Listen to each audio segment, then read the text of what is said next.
Sorry, I'm late. There's so much trap. Bannerlord is a game with a DLC now. DLC where they added so many... They've added so... Okay, that was kind of rude. Just trying to do a review. They've added so many new... This is so... Oh my god. They've added... They added boats. Didn't I just replace that? First, we drag the Steam icon over, open it up, and start the game. Okay. Congratulations, and if done right, the game will start. Now, all we do is wait, because Bannerlord works perfectly and there's no issues whatsoever. Oh crap, the game's not starting. Is what I would say if I was a loser. Well, no worries, there's obviously a fix for this. First, we're gonna go to our little game panel. Then, we're gonna right click, then to properties, then to installed files. Then we click on the one and only verify. I am on questionable Wi-Fi, so this could take a bit. Would you look at that? We're done. Now we click play. Come on. Nice. Yes, it's gonna work. You validated the files. That's all you have to do. Validate. Okay, so that didn't work, but I have a plan. Repeat everything, but expect a different result. Click, and click.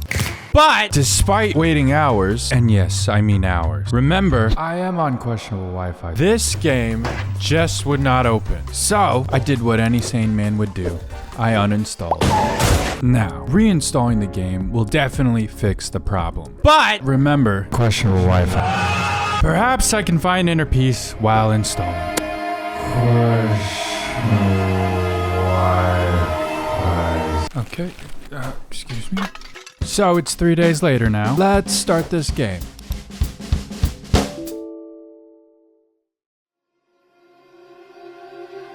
As you can guess, the game didn't start, and I'm handling it fine. At this point, I had to go to the darkest, most depraved corners of the internet. And you'll never guess what I found. I found the solution, and it was so simple, I feel so dumb. The problem was, if you have dual monitors, which I have, not to brag, the Bannerlord launcher won't open. I mean, duh. The solution simply is, unplug one of your monitors, open the launcher loads, plug your monitor back in, then start the game. User-friendly and practical, straightforward, efficient. Did I also say user-friendly? Thank you, Creepy Pomegranate 47.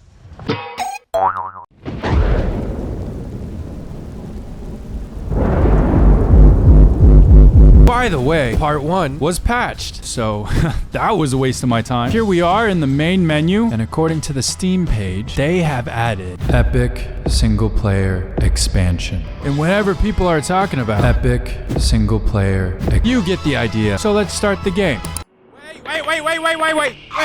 Wait. Cover your eyes. Hey, come on. Bannerlord calling me out. Anyways, long story short, in one lore-rich intro cinematic later, now we select our character's culture. And we are spoiled for choices. We have the Valandians, Sturgians, and others. And oh, what's this? They added Nords. What's the difference between the Sturgians and the Nords? Hey, you're asking too many questions. Choosing the Nords, we now create our character. For this campaign, I've decided to create Musashi Miyamoto from the Vagabond series. Now I know, a Japanese man, also somehow full-blooded Nord. How are you gonna do that? See this slider? Haha, never doubt me again. Choosing our background, aka skill dump into trading because you grew up in a recession. We name our character, select the hardest difficulty, and start the game. God, they added voice acting. I was not expecting that. A group of bandits have killed your parents and kidnapped your younger siblings. And with names like these, are they even worth saving? Absolutely, they're your family. Tracking the bandits down, you and your brother stumble across a conveniently placed tutorial section. Now, to be honest, I'm a bit of a savant when it comes to Bannerlord. I just have this way with the game. Without any effort whatsoever, we complete all of the requirements and... excuse me? I quickly and easily... Okay, is this guy the main character? Ah, come on! Come on. With the tutorial finished, we now search for our sibling. Your brother then sends you to a nearby village to get food, but before doing that, we're gonna save, because this is Bannerlord.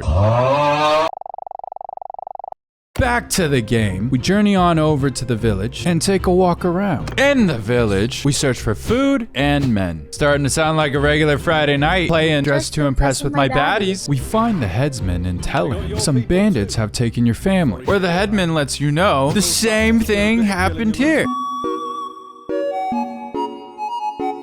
Giving you the general direction of the bandits, he recommends hiring some men, get some bread, and then come back when you've made your preparations. Preparations made, the headsman tells you about a kind doctor who often treats the villagers for free. And living with America's actively crumbling healthcare system, I get it. We're fond of him. This doctor was taken prisoner by, you guessed it, some bandits. Pretty straightforward, should be easy. I mean, it's not like there's some organized bandit crime syndicate.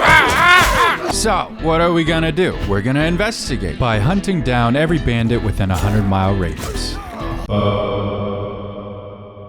After some morally questionable justice, we find the doctor. Well, I'm assuming this guy is the doctor. I'm a doctor. Yeah, he's the doctor. This is Tectos. Do not fight me on that, that's how I'm pronouncing it. He was on a quest with a rare artifact he had inside a chest. But let's be honest, I don't really care. I'm looking for my siblings. Can you tell me anything? He lets us know the bandits in the area work for a guy named Radagos, who stole his chest, which we don't care about. But if anyone's gonna know about recent kidnappings, it's gonna be Radagos. Now we can progress the story. Heading back to the village for some well-deserved recognition, we talk to the headsman and tell him the good news when he says interaction with this person is disabled during tutorial stage. Whatever that means. Traveling to Radagos' hideout, who the doctor knew about, by the way, I forgot that part. We enter the hideout, take out all of his men, till finally Radagos himself comes out to confront us. Taking his bear pelt, we now interrogate Radagos. Turns out your brother is savable, but your sister was sold to the DLC plot. We're fighting pirates! So, Radagos has agreed to help your brother search for your little brother while you search for your sister. Man, a lot of moving parts here. Choosing your family name and selecting our symbol, we head to the port city of Ostacon, where the hopes of finding your sister start. But before you head out, you are informed that some bandits have attacked the village. Rushing back to the village, a man comes out and gives you a rundown. Some bandits who survived the raid have taken the headsman captive and demanding a ransom that would make any man blush. And if anyone approaches, they're gonna kill him. With the stakes raised and being financially illiterate, the only obvious choice is to abandon these people. As we turn to leave, the man suggests a more covert approach. They added stealth! Oh shit, sorry. They added stealth. Sneaking in, we claim our first kill. No way, we can drag the bodies too? This is cool! After mastering the ways of the shadow, we find the headsman. He thinks it's unsafe to leave, but he doesn't seem to understand I am the legal definition of death. With the exit secured, the headsman thanks me for saving his life. Nice. What were we doing? Oh, right. Finding my sister. Looking at the map, the road to Ostacon is gonna be a long one. It's a road paved with loss, uncertainty, friendship, tragedy, danger lurking at every turn. So we're at Ostacon now. Oh, by the way, I forgot. Wandering the streets of Ostacon, we overhear some men arguing. Heading down to the docks, we see a group of intimidating men surrounding an old man. That's not okay. Politely listening in, we get the rundown. These men belong to a pirate group called the Sea Hounds, and they are confronting... Oh shit, they're fighting. Don't worry, old man, I'll save you. Oh! Yeah, he's dead. Wait. Okay, new plan. We try again. Killing all the sea hounds, the old man approaches us, and despite how he looks, he's alright. This is Gunnar from Lagsnefrang. Moving on, he basically trauma dumps all over you, and the men you murdered were his old allies, a band of pirates calling themselves the Sea Hounds. Turns out good old Gunnar here used to be one of them, back when it was cool. But now they have devolved into a band of criminals, doing nothing but raiding and murder slaughtering, put them together and you get mating. Gunnar here definitely didn't do anything like that. In fact, he is waging a war against them. Give me that. And he is seeking warriors. And to be honest, I kind of stopped listening at this point. Here's a wacky idea. Let's join him. Gunnar tells us to head to the tavern, and being my own man, we go. In the tavern, we find Pjurik, an old comrade helping Gunnar out. He lets you know he doesn't really agree with Gunnar, and actually seems to idealize the life of the sea hounds. Not really, okay. Not really a trustworthy guy. And being my own man, we don't question it and set sail at the docks. Oh, hey there. What's with the chain on my foot? And why am I doing manual labor? I'm being held against my will. In a shocking turn of events that nobody saw coming, Pjurik betrayed Gunnar and I to the Sea Hounds. Well, that pretty much brings you up to speed with the political and economic state of the world right now. With a little bit of plot armor, I remove my chains, and I brutally kill our captors. Oh, I feel a little lightheaded. Need to sit down. Freeing the other prisoners, Gunnar suggests we help some of the merchants who were left to drown. By the way, totally forgot, there was some merchants who were left to drown. Grabbing the helm, we head off to save them. They thank us, and we sail back to Astrakhan. You know, after the whole betrayal and barely escaping with your lives thing, most people would take it as a sign. Maybe call it quits on the whole revenge plot. But not this guy. This guy is insane. Before even leaving the docks, Gunnar lets us know he's ready to go again. We find some sea hounds, and then we board them and kill them all. And now we have 2 boats. And as Sun Tzu once said, 2 against 1 is based as fuck. After the battle, you interrogate an injured sea hound. You ask about your sister, and he confirms you're on the right path. We thank the man for admitting to his crimes, and sail back to Astrakhan. Back at the docks, Gunnar's got another plan. And by plan, I mean fight even more sea hounds. Now, with all this death, one might start thinking, are we the bad guys? But we have no time to unpack that because we're doing an escort mission. Why would you be like that? So it's probably time to tell you that I'm using some mods. I mean, can you even blame me? No, you can't. Spoiler alert, I find the broken mod. Now we can move on like nothing happened. Back out at open sea, we continue our righteous crusade against the sea hounds.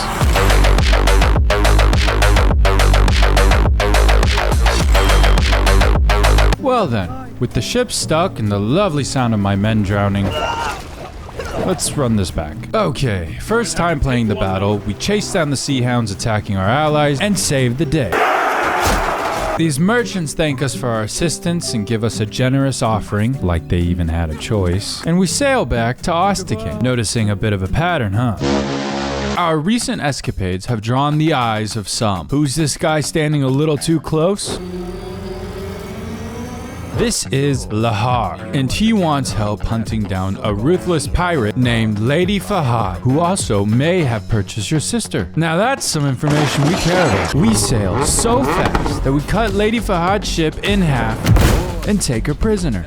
Interrogating Lady Fahad, she tells us she doesn't buy slaves from the Sea Hounds anymore. Very convenient. She sells them now to the new leader of the Sea Hounds, and his name is Pjurik. Remember that guy? Anyways, blah blah blah, Pjurik trying to create an empire, and he plans on stealing silver from the port city of Omar. So, we set sail.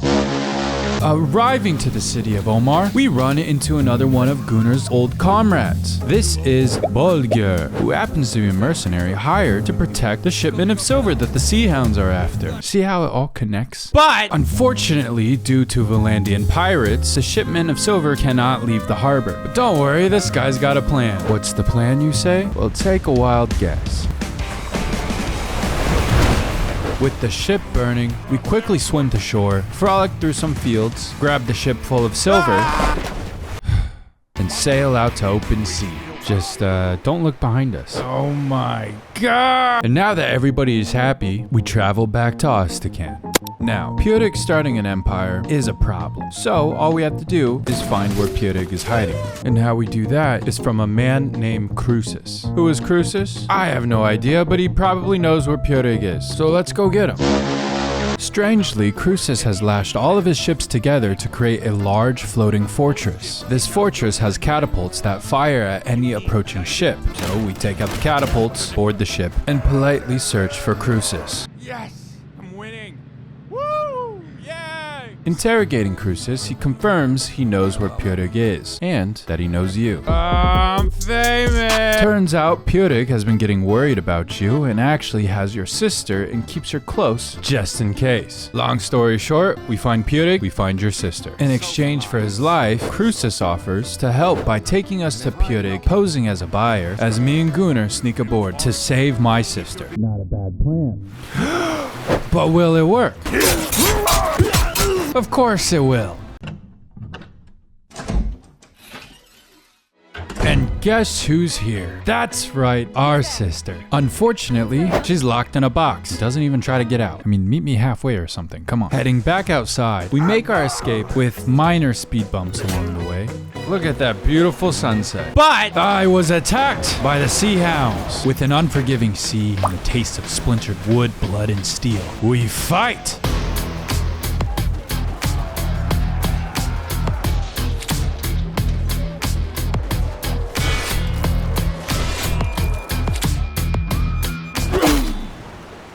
Damn it. In the midst of a chaotic battle, Pyrig's ship arrives. It's obviously a losing battle. I mean, he's evil, not smart. And with Pyrig dead, your sister saved, and Gunnar just standing there. That concludes the War Sail DLC. Some of you may say that your little brother is still being held captive, and you're right.